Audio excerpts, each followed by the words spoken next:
This semester has been incredible. I couldn't have ever dreamed of such a wonderful opportunity, and I am very blessed for how it all came to be. Throughout my college career, I struggled to decide on what I should do with my life. But through a myriad of difficult and often unprofessional situations within the healthcare industry, I knew it was something I wanted to change, and I knew I could make a difference. I never wanted anyone else to ever have to go through the same negligence and pain that so many of my friends and family did.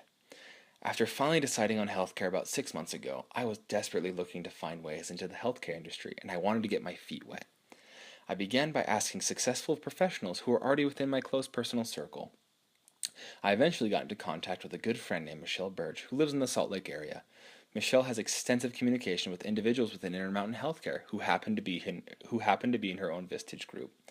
One of these Vistage group members was named Scott Mortensen, who currently works as the operations manager for the northern region of Intermountain Healthcare. I was able to study up on his career, get his email, and begin a dialogue with him. Soon I requested a 15-minute phone call to pick his brain about the industry, and he was gracious enough to accept the invitation. Our conversation turned from 15 minutes to the better part of an hour. Thankfully, I had arrived with thought-provoking questions that even he didn't know the answers to.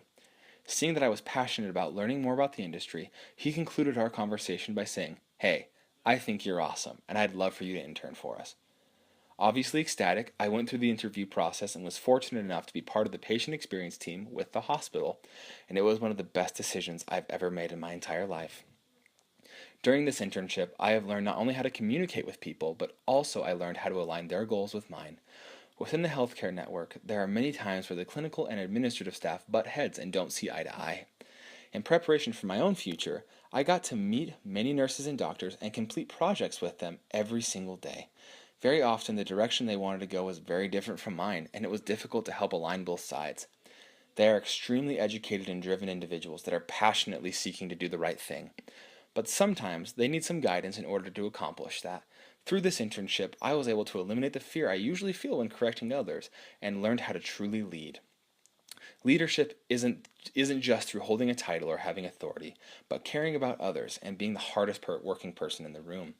By doing that, I showed those I worked with that I had their best interests at heart, and that what I wished to do was to help them accomplish their goals. For any intern going into any field, I would suggest that you do all you can to throw fear out the window and be true to your word. Sometimes we irrationally fear that if we have an idea and it's shut down, that we are unwanted and that our opinions don't matter. Don't let this lie discourage you from continuing to work as hard as you can and to contribute. You are not just an intern, you are a representative of the organization that can make a quantifiable difference. Never stop giving ideas or making yourself available and useful. If you offer to do something, do it. If you say you're going to get something turned in by 4 o'clock that afternoon, you better make sure you do it. If nothing else, make sure that you work and act in a way that proves that you being hired on as an intern was the best decision that the organization ever made. If you work like that, amazing things will happen.